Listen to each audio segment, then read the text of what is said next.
Le cas choquant des jumeaux nés de l'inceste. L'un est devenu génie, l'autre monstre. Ils n'avaient pas de nom dans les registres. Mais tout le monde au village savait que les enfants existaient. Certains les avaient vus courir derrière le poulailler, pieds nus et couverts de poussière. D'autres assuraient avoir entendu leur voix à travers la clôture de maillas rouillés, comme un murmure répétitif, comme s'ils se parlaient entre eux dans une langue secrète. Personne n'osait entrer. Personne ne posait trop de questions. Et c'est ce qui a permis à l'horreur de se cacher à la vue de tous pendant plus de 10 ans. Je suis Burgo, et ceci est Mexique interdit. Si vous êtes déjà ici, je vous demande de vous abonner à la chaîne, car les histoires ténébreuses que nous racontons ne sont pas faciles à trouver. Elles ne sont ni confortables, ni belles. Mais elles sont nécessaires. Nous allons découvrir ce que beaucoup préféreraient laisser enterrer. Tout a commencé en 1993, dans une communauté rurale oubliée de l'État de Veracruz. San Pedro Solalpa était à peine plus qu'une douzaine de maisons en béton non peintes, une paire de vieux tracteurs et une école primaire qui fonctionnait quand le maître décidait de se présenter. Là vivait Lucia Ortega, une fille d'à peine 15 ans, qui disparut pendant des mois sans que personne ne dise rien. Elle revint un matin de juin, avec les vêtements trempés de sang sec, portant 2 petits paquets enveloppés dans des couvertures sales. Il ne fut pas nécessaire qu'elle parle. Sa mère, Doña Maricha, l'aida à tout nettoyer et à brûler les draps. Personne ne demanda qui était le père. Personne ne voulait le savoir. Lucia eut les jumeaux à l'arrière de la maison, dans une pièce sans fenêtre. L'accouchement fut assisté par sa propre mère, qui était sage-femme, et par sa sœur aînée. L'un des bébés naquit pleurant fortement, les yeux grands ouverts et les poings serrés. L'autre ne pleura pas. Son visage était défiguré, avec un œil plus grand que l'autre, le nez tordu et la bouche tombant sur le côté, comme si la gravité le battait dès le premier instant. Malgré tout, il respirait. On leur donna les noms de 2 prophètes, Damian et Elias. Mais ils ne les inscrivirent pas à l'état civil. Ils vécurent sans papier, sans vaccin, sans école, à peine avec le minimum pour survivre. La mère, brisée intérieurement, évitait de les regarder trop longtemps. Le père, Salvador Ortega, leur propre oncle, disparut peu après leur naissance. Certains disaient qu'il était parti aux États-Unis, d'autres qu'il était mort. Mais la vérité était que personne ne le cherchait. Dès les premiers mois, la différence entre les jumeaux était brutale. Damian développait des compétences inhabituelles. À 6 mois, il désignait déjà des objets. Et à 9 mois, il commençait à balbutier des syllabes avec rythme et répétition. À 2 ans, il identifiait des lettres dans de vieux livres que sa grand-mère avait gardés. Les nuits, il mémorisait des phrases complètes qu'il entendait depuis la radio à ondes courtes. Il ne parlait pas beaucoup, mais quand il le faisait, chaque mot semblait avoir été choisi avec précision. Elias, en revanche, ne parlait pas. Il ne souriait pas. Son crâne a poussé de manière irrégulière et son dos a commencé à se courber avec les années. Il avait des convulsions nocturnes, des fièvres fréquentes et un regard absent, comme si sa conscience flottait ailleurs. Il s'arrachait des mèches de cheveux. Il criait sans motif. Il mâchait les coins des meubles jusqu'à les casser avec les dents. Lucia les gardait enfermés la majeure partie de la journée. Quand quelqu'un s'approchait de la maison, elle baissait les rideaux et mettait de la musique pour couvrir tout bruit. Les enfants ne sortaient que dans la cour arrière, où l'herbe haute leur arrivait à la taille. Là, ils jouaient parmi les poules et les ordures rouillées, sans chaussures, sans jouets, sans amis. Ce fut lors d'une visite médicale communautaire que tout commença à changer. Une infirmière bénévole, Clara Reyes, arriva de Jalapa avec une petite équipe de soins primaires. Pendant qu'elle examinait les personnes âgées du village, une voisine lui commenta, à voix basse, qu'il y avait des enfants différents dans la maison des Ortega. Clara s'approcha avec prudence et frappa à la porte en bois déjà rongée par le soleil. Lucia ouvrit à peine de quelques centimètres. Elle dit qu'elle n'avait pas d'enfant. Clara aperçut une silhouette enfantine au fond, une tête disproportionnée et des yeux brillants qui l'observaient sans cligner. Cette nuit-là, Clara rédigea un rapport et l'envoya à la délégation du DIF la plus proche. Elle ne s'attendait pas à ce qu'ils répondent. Ils l'ont fait. 3 semaines plus tard, une opération silencieuse arriva au village. 2 assistantes sociales et un médecin rural entrèrent dans la maison des Ortega avec un ordre signé. Ce qu'ils trouvèrent nous coupa le souffle. La pièce où dormaient les enfants était une cellule improvisée. Il n'y avait pas de fenêtre. Le sol était en terre battue. Il y avait 2 matelas sales, un seau d'eau et une seule ampoule pendue au plafond. Elias était recroquevillé dans un coin, se balançant d'avant en arrière avec les ongles couverts de sang séché. Ils les séparèrent cette même nuit. Il fut également emmené dans un foyer éducatif à Puebla. Elias fut interné à l'hôpital psychiatrique infantile de Veracruz, avec un diagnostic réservé. La mère n'opposa aucune résistance. Elle dit seulement, d'une voix brisée, « Je ne savais plus quoi faire. » Mais ce qui semblait la fin d'une tragédie n'était que le début, car le véritable mystère n'était pas comment ils vivaient, c'était pourquoi ils étaient ainsi. Et ce qui serait découvert plus tard remettrait en question tout ce que nous pensions comprendre sur la génétique, l'abandon et l'âme humaine. Le rapport médical fut clair et déconcertant. Damián Ortega présentait un développement cognitif supérieur à la moyenne. Mémoire eidétique, compétences linguistiques précoces et raisonnement logique comparable à celui d'une adolescente. Il n'avait pas d'antécédents médicaux, ni de vaccins, ni de dossiers scolaires. Il avait appris à lire seul, avec des livres qu'il avait trouvés dans les ordures du village et des brochures religieuses abandonnées. À 10 ans, il écrivait en espagnol et dans un anglais rudimentaire et résolvait des opérations mathématiques complexes dans un cahier quadrillé rempli de dessins géométriques. Le plus troublant était qu'il ne parlait pas, à moins qu'on ne lui parlât directement. Il regardait fixement les personnes, comme s'il tentait de les déchiffrer, puis répondait par des phrases courtes, précises, sans hésitation. Une des psychologues du foyer au village le décrivit comme un enfant qui pense en silence à une vitesse que les autres atteignent à peine à intuire. Pendant ce temps, Elias Ortega se débattait entre des diagnostics contradictoires. Il fut interné dans le pavillon psychiatrique infantile avec de sévères complications physiques, des malformations crânio-faciales, une hypoplasie mandibulaire, une limitation motrice du côté droit du corps et des problèmes rénaux chroniques. Il montrait également des signes de troubles du spectre autistique avec des comportements agressifs, un trouble de l'attachement réactif et des épisodes de dissociation. Son état mental fluctuait. Il pouvait passer des heures en complet silence, regardant une tache sur le mur, puis avoir des accès de cris et des pleurs incontenables. Il se mordait les poignets, frappait sa tête contre les murs et ne tolérait pas la lumière directe. Les médecins soupçonnaient une origine génétique commune aux deux. Mais ce ne fut qu'après la réalisation des études d'ADN que la vérité fut révélée avec crudité. Les jumeaux étaient le produit d'une consanguinité de second degré. La mère, Lucia, et le père biologique, Salvador, partageaient 25% de charge génétique. Ils étaient sa nièce et son oncle.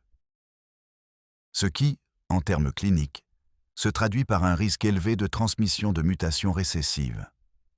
La révélation a généré un débat interne au sein de l'équipe médicale. Certains voulaient dénoncer publiquement l'affaire. D'autres, plus prudents, ont proposé de protéger l'identité des enfants et d'étudier le phénomène comme un cas unique. Le dossier fut classé comme confidentiel et partagé uniquement entre institutions académiques et médicales. Damian, de son côté, commença à s'adapter rapidement à son nouvel environnement. À l'école du foyer, il dévorait les livres à une vitesse insolite. Il ne jouait pas avec les autres enfants, mais ne montrait pas d'hostilité. Il préférait seulement être seul. Il passait les après-midi à écrire des formules sur les murs de la cour ou à dessiner des cartes mentales avec des flèches et des symboles. Un professeur de mathématiques, intrigué par ses annotations, lui proposa un défi. Résoudre un problème logique que même certains universitaires n'arrivaient pas à déchiffrer. Damian le résolut en moins de 10 minutes, sans ciller. Peu à peu, son nom commença à circuler dans les cercles académiques. Une fondation éducative de la ville de Mexico le visita au foyer et proposa de le transférer vers une institution spécialisée pour enfants à haute capacité. La directrice du foyer hésita, mais finalement accepta. Dans une lettre signée par elle, elle écrivit « Damian n'a pas seulement besoin d'éducation, il a besoin de protection du monde. Car ce qu'il porte en lui est aussi brillant que fragile. » En parallèle, Elias fut transféré dans une clinique psychiatrique avec une meilleure infrastructure. Ses jours étaient monotones et silencieux. Il dormait dans une chambre capitonnée, avec des caméras de sécurité, et recevait une médication constante pour stabiliser son humeur. Les soignants le décrivaient comme une présence inquiétante. Son regard était vide. Mais quand on lui mentionnait son frère, il réagissait avec un mélange de colère et d'angoisse. Il criait son nom. Il se griffait le visage. Une fois, il a cassé une fenêtre avec sa tête. Les spécialistes se rendirent compte que, malgré la distance, il existait un lien inexplicable entre les jumeaux. Quand l'un tombait malade, l'autre aussi. Quand Damian eut aussi une forte fièvre due à une infection intestinale, Elias eut une crise psychotique cette même nuit, sans explication apparente. Quand Damian gagna également une bourse pour assister à un séminaire de sciences à Monterrey, Elias passa 3 jours sans parler ni bouger, dans un état de catatonie partielle. On commença à théoriser qu'il existait un lien neurobiologique entre eux deux, une sorte de connexion miroir que la science ne pouvait pas encore expliquer. Il ne suggérait pas que cela était dû à la symétrie génétique altérée par la consanguinité. D'autres parlaient d'un traumatisme partagé qui se manifestait de manière psychosomatique. Mais la vérité était que personne ne le comprenait entièrement. À 14 ans, Damian avait déjà été invité à collaborer avec des chercheurs sur des sujets de cryptographie et de langage mathématique. Il fit la couverture d'une revue scientifique pour la jeunesse.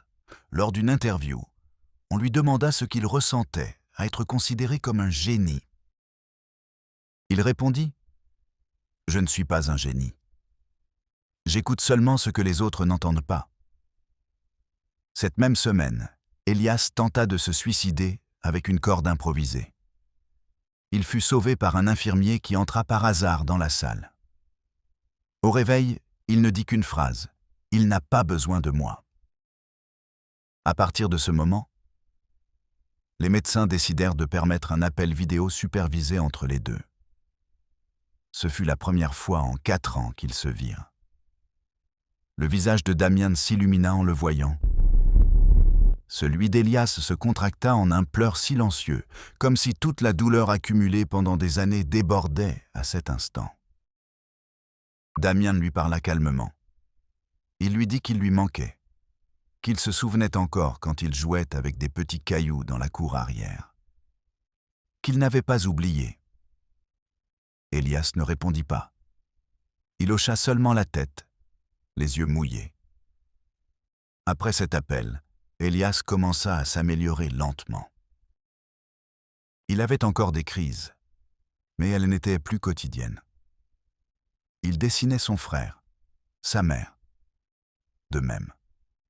Il dessinait deux figures égales, l'une avec une aile et l'autre avec des cornes. Damien demanda l'autorisation de le visiter en personne. La demande fut approuvée avec des conditions strictes. Les retrouvailles furent programmées pour le mois suivant. Et pendant que tout cela se passait, une question commençait à inquiéter ceux qui connaissèrent l'histoire de près. Comment est-il possible que deux enfants nés du même ventre, avec le même ADN, la même origine, la même nuit de douleur, finissent à des extrêmes si opposés? Et que dit cela de nous? La clinique psychiatrique San Rafael se trouvait à la périphérie de Toluca, cachée derrière un mur de béton et entourée de pins qui amortissaient le bruit de la ville. C'est là que, en octobre 2008, se produisit l'une des rencontres les plus étranges et émouvantes que les médecins présents se souviendraient pour le reste de leur carrière. Damien Ortega, ayant tout juste 15 ans, descendit de l'automobile qui l'avait amené de Mexico. Il portait une chemise bleue, un cahier dans sa poche et une expression contenue. Malgré sa maturité précoce, il était évident qu'il était nerveux. On l'avait averti que son frère Elias pourrait ne pas le reconnaître, ou même le rejeter. Mais il insista. C'est celle qui en avait besoin, qui ne pouvait pas continuer d'avancer, tant qu'une partie de lui-même restait dans l'ombre. La rencontre fut organisée dans une salle de visite sans caméra, mais avec une surveillance discrète. Il y avait un canapé, une table en bois et une lampe chaude qui éclairait le centre de la pièce.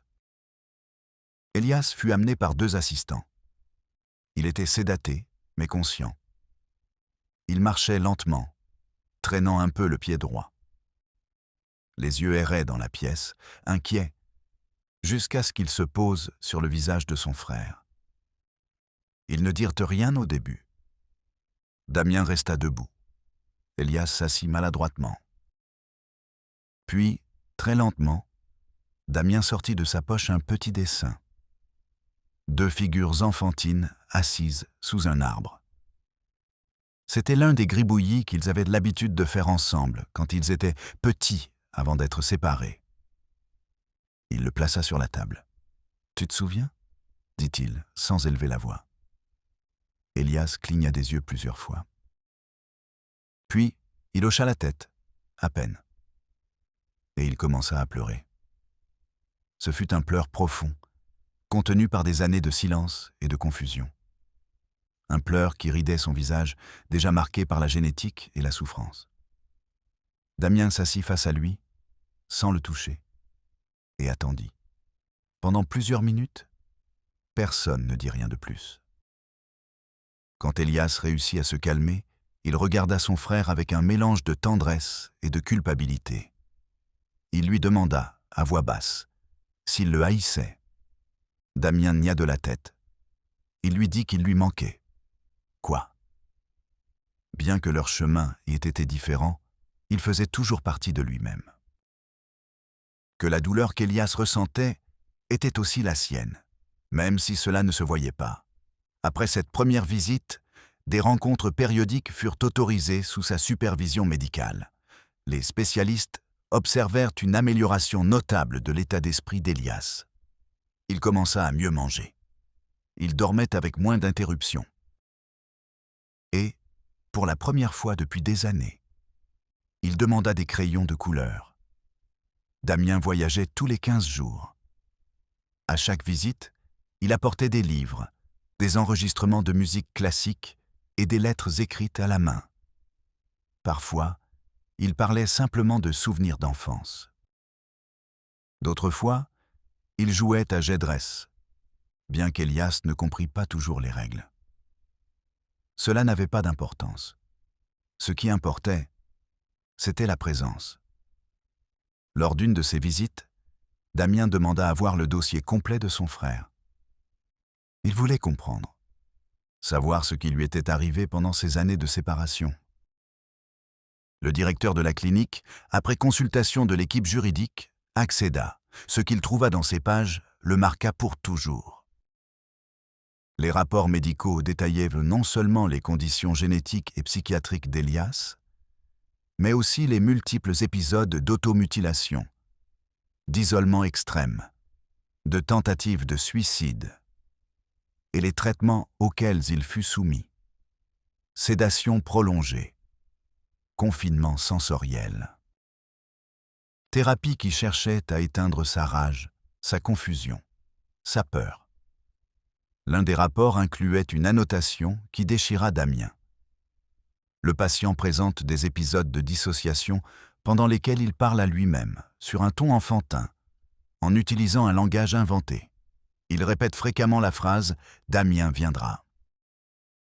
Ce fut alors que Damien prit une décision. Il voulait raconter l'histoire. Non pas pour obtenir la célébrité, ni par morbidité, mais pour exposer une vérité qui, bien qu'inconfortable, était nécessaire. L'histoire de deux frères qui furent jetés à des extrêmes opposés par le hasard génétique, l'abandon et le silence d'une communauté qui préféra regarder ailleurs.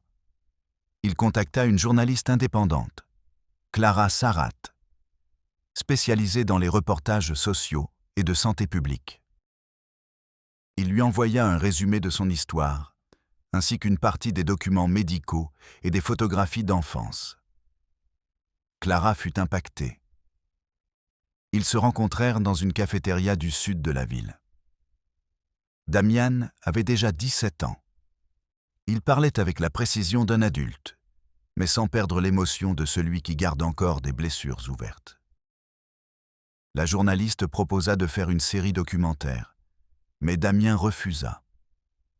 Il ne voulait pas de caméra. Il ne voulait pas transformer sa douleur en divertissement. En revanche, il accepta d'écrire un article à la première personne qui fut publié dans une revue médicale de vulgarisation. Le texte, intitulé « Mon miroir brisé », fut partagé des milliers de fois sur les réseaux sociaux. Il suscita des débats éthiques, sociaux et scientifiques. Les cas de consanguinité devaient-ils être surveillés par l'État? Jusqu'à quel point une communauté rurale pouvait-elle cacher des horreurs derrière la façade de la tradition? Que fallait-il pour que quelqu'un comme Elias ne soit pas condamné dès son premier souffle? Elias, qui ne comprenait pas entièrement la portée de l'article, savait seulement que son frère avait parlé pour lui. Et cela suffisait. Dans ses dessins, de plus en plus complexes, commença à apparaître un nouvel élément, un pont, toujours le même. Deux extrémités connectées par une structure fragile, mais ferme. Dans l'un de ses dessins, il écrivit d'une écriture tremblante. « Damien m'a trouvé. Malgré les avancées, les médecins savaient qu'Elias avait le corps affaibli. Les déformations sociales lui causaient des douleurs chroniques. Son rein gauche fonctionnait à peine. Il souffrait d'hypertension intracrânienne et présentait un souffle cardiaque qui nécessitait une attention spécialisée. Les spécialistes ont proposé une chirurgie reconstructive qui pourrait améliorer sa qualité de vie. Mais elle impliquait des risques considérables. Damien a été consulté. Bien que légalement il n'était pas responsable, sa voix avait du poids. Il a demandé à son frère s'il voulait le faire. Elias, avec une sérénité inhabituelle, a répondu que oui, qu'il voulait respirer de nouveau sans douleur, qu'il voulait marcher droit, que, si c'était possible, il voulait être vu sans que les gens ne s'effraient. L'opération a été programmée pour le 14 août 2010. 5 spécialistes en chirurgie maxillofaciale, neurochirurgie et anesthésiologie pédiatrique ont participé. L'intervention a duré plus de 12 heures. Ce fut un succès partiel. On a réussi à corriger une partie de la structure faciale, à soulager la pression intracrânienne et à renforcer la base cervicale. Mais le cœur d'Elias n'a pas résisté à la récupération. À l'aube du 16, il a subi un arrêt cardio-respiratoire. Les tentatives de réanimation ont été infructueuses. Il est mort à 3h47 du matin. Quand on l'a informé à Damien, il n'a rien dit. Il a fermé les yeux. Et il est resté ainsi, immobile, pendant plusieurs minutes. Ensuite, il a demandé à être seul. Il s'est enfermé dans la bibliothèque de la clinique et n'est pas sorti avant l'aube. Les funérailles ont été intimes. Damien a demandé que le cercueil soit blanc, qu'il mette le dessin du pont sur la poitrine de son frère, et qu'il l'enterre à San Pedro Solalpa, où tout a commencé. Des jours après, lors d'une interview, il a dit une seule phrase sur sa perte. Elias n'était pas un monstre. Le pauvre a été un enfant enfermé dans un corps qui ne l'a pas laissé respirer. Le village de San Pedro Solalpa n'avait pas beaucoup changé en 20 ans. Les rues étaient encore en terre battue, les maisons aux murs écaillés, et les mêmes visages vieillis regardaient depuis les fenêtres, sans rien dire. Quand la camionnette funéraire est entrée dans le village, certains se sont signés, d'autres ont simplement baissé le regard. Personne n'a demandé qui venait. Personne n'avait besoin de le savoir. Dans cet endroit, les secrets ne se nient pas.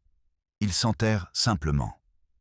Elias Ortega a été enterré dans une parcelle simple, à côté de la tombe de sa grand-mère, Doña Maricha, la même qu'il avait mis au monde entre sang, peur et silence. Damien a organisé l'enterrement avec le peu de ressources qu'il avait. Il n'a permis ni caméra, ni interview. Il a seulement demandé qu'il laisse son frère se reposer avec dignité, chose qui, selon lui, ne lui avait jamais été permise de son vivant.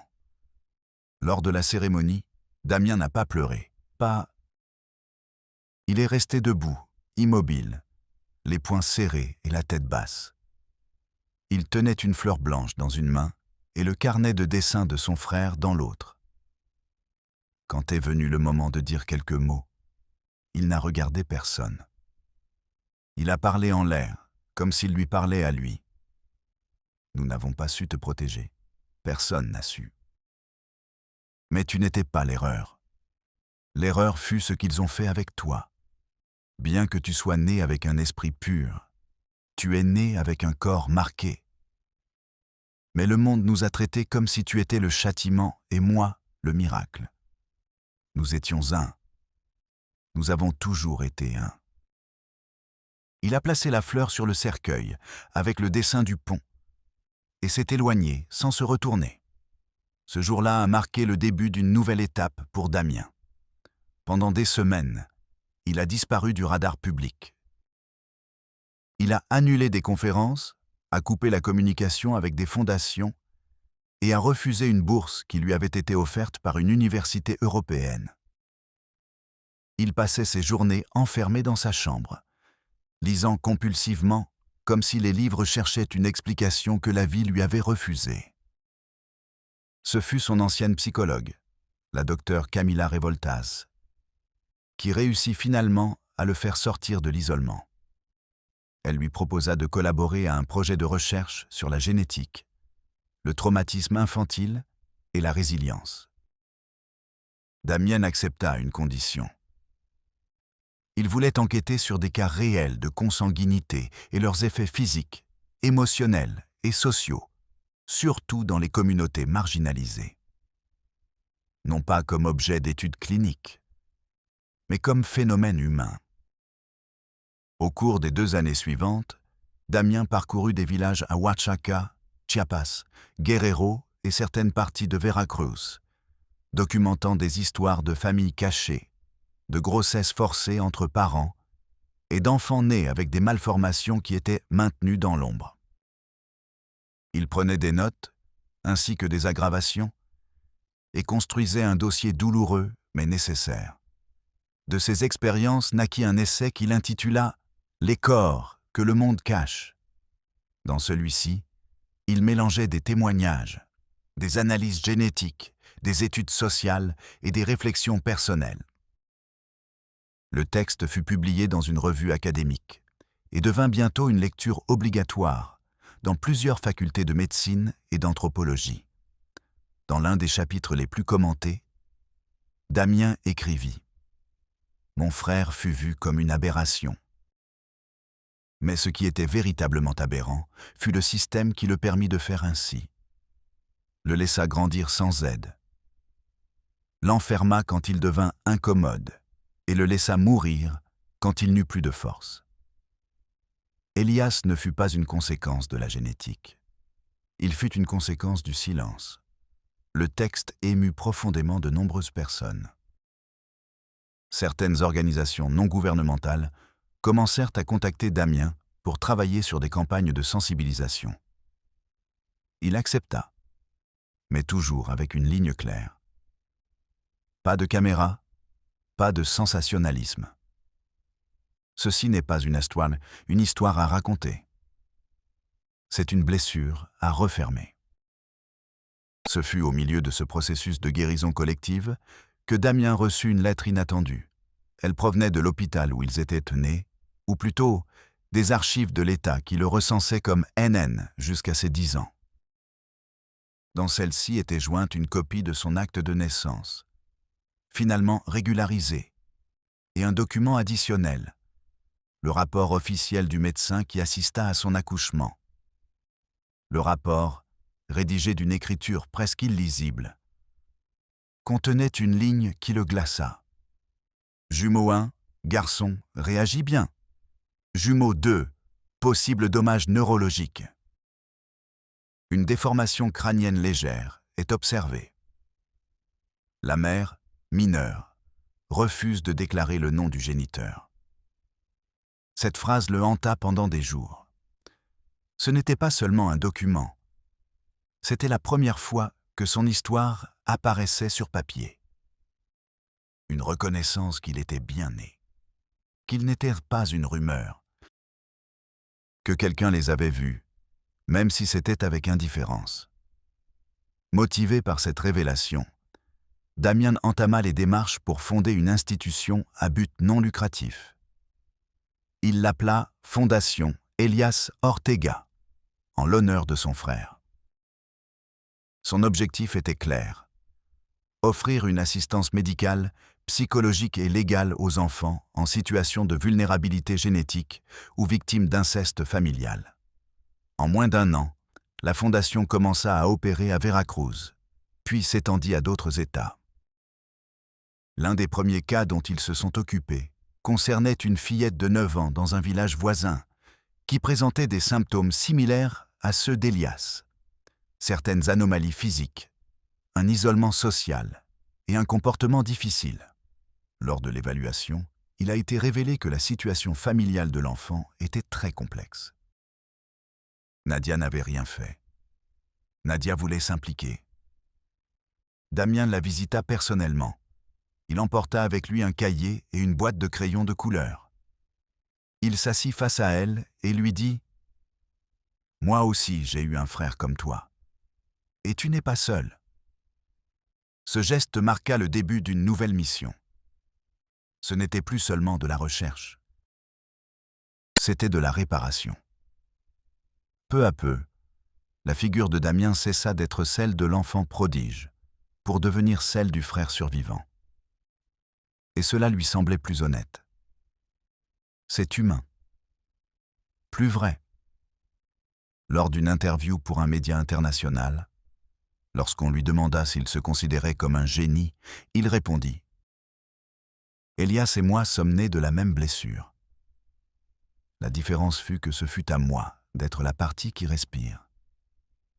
Et si ce souffle sert à donner voix à ceux qui ne peuvent parler, alors cela vaut la peine de continuer. » Mais au plus profond de son âme, une question le tourmentait encore. Et si les rôles avaient été inversés? Et si le génie était né dans le mauvais corps? Avec le temps, le nom de Damien Ortega commença à apparaître dans des lieux inattendus. Congrès internationaux sur la bioéthique, publications sur la génétique dans les zones marginalisées, programmes pilotes de santé publique et surtout, dans les témoignages de familles qui, pour la première fois, osaient parler du poids invisible qu'elles portaient. Mais Damien ne cherchait pas la reconnaissance. Son impulsion venait d'un autre endroit. Ce qui ne pouvait s'expliquer par la logique, les équations ou les théories scientifiques. C'était un besoin viscéral de corriger, même en partie, ce qui avait été arraché à son frère. Son travail se transforma en une sorte de deuil actif. Chaque enfant qu'il sauvait d'être abandonné, chaque famille qui rompait le silence, était une manière de dire à Elias qu'il n'était pas mort en vain. À 25 ans, il fonda le premier centre de réhabilitation intégrale pour enfants atteints de malformations congénitales, produits d'inceste ou d'abandon génétique. Il l'appela Puente Blanco, en mémoire du dessin qu'Elias avait fait durant ses derniers mois de vie. À l'entrée du bâtiment, il fit placer une plaque avec une phrase simple. « Là où le monde vit une erreur, nous voyons une opportunité de réparer. » Ce centre n'offrait pas seulement des soins médicaux, mais aussi un soutien psychologique, des conseils juridiques et un accompagnement familial. Les professionnels qui y travaillaient avaient été formés directement par Damian. Ils savaient que ce qu'ils faisaient n'était pas de la charité, mais de la justice. L'une des histoires les plus symboliques eut lieu en 2019. Un jeune homme de 14 ans, avec des malformations sévères et un retard cognitif, fut emmené par sa tante au centre Puente Blanco. Il vivait dans une communauté isolée et personne n'avait voulu le recevoir dans des écoles ni des hôpitaux. Quand Damien le vit, il reconnut dans son regard le même vide qu'il avait vu chez Elias. Il l'assit face à une feuille blanche et lui offrit un crayon. Le jeune homme, tremblant, dessina une figure assise sous un arbre. Puis, il écrivit son nom, lettre par lettre. Ce geste minime pour tout autre enfant fut pour Damien une révélation. Il comprit que le langage, la mémoire, l'émotion, tout peut naître même dans les terrains les plus inhospitaliers, si quelqu'un ose regarder vraiment. Pas avec l'estime, pas avec peur, mais avec présence. Au fil des ans, Damien maintint aussi une vie réservée. Il ne se maria jamais. Il ne permit jamais que son histoire soit adaptée au cinéma ou transformée en documentaire. Il disait qu'il y avait déjà trop de voix parlant pour ceux qui n'avaient pas vécu. Ce qu'il fallait, c'était que ceux qui avaient vécu, même depuis la marge, puissent finalement parler. Et bien qu'il évita les entretiens, il accepta une fois de participer à une rencontre avec des étudiants universitaires. À la fin de son intervention, un jeune homme lui demanda comment il avait réussi à supporter tant d'obscurité, tant d'injustice, sans se briser. Damien marqua une pause. Ensuite, il dit « Il ne s'agit pas de supporter. Il s'agit de se souvenir. Chaque fois que je me sens fatigué, je pense à mon frère. Je pense qu'il était aussi moi. Mais il n'a pas eu ma voix, ni mes jambes, ni mon opportunité. Alors je marche pour les deux. Je parle pour les deux. Et chaque fois qu'un de ces enfants trouve sa place dans le monde, c'est comme s'il revivait, même un peu. » L'auditorium garda le silence. Certains pleuraient, d'autres regardaient simplement le sol. Mais tous comprirent qu'ils étaient devant quelqu'un qui n'avait pas choisi son destin, mais qui l'avait embrassé avec une force qui désarmait tout argument. Aujourd'hui, Damien Ortega continue son travail en silence. La Fondation Elias Ortega a ouvert de nouveaux sièges à Chiapas et Guerrero. Le centre Puente Blanco est devenu un modèle d'attention dans toute l'Amérique latine. Et dans des centaines de villages où il n'y avait auparavant que peur et silence, aujourd'hui, il y a des réseaux communautaires qui surveillent, protègent et agissent. Personne ne peut changer l'origine avec laquelle il naît. Mais il peut décider quoi faire de cette histoire. Damien n'était pas seulement un génie, ni Elias ne fut un monstre, mais des frères qui, depuis les extrémités opposées du même abîme, se sont cherchés, se sont trouvés et ont laissé un chemin tracé pour que d'autres n'aient pas à tomber. Et si tu es arrivé jusqu'ici, je veux te demander quelque chose. Abonne-toi à cette chaîne. Ici, nous racontons les histoires que beaucoup préfèrent cacher. Des histoires comme celle de Damian et Elias, qui nous obligent à regarder au-delà du jugement facile. Laisse-nous ton commentaire. Que ferais-tu si tu découvrais qu'une partie de ton histoire a été réduite au silence pendant des années? Et surtout, partage cette vidéo avec quelqu'un qui a besoin de comprendre que même de la douleur la plus sombre peut naître une lumière qui transforme. On se voit dans la prochaine histoire interdite de ce pays. Je suis Burgo et ceci est Mexique Interdit.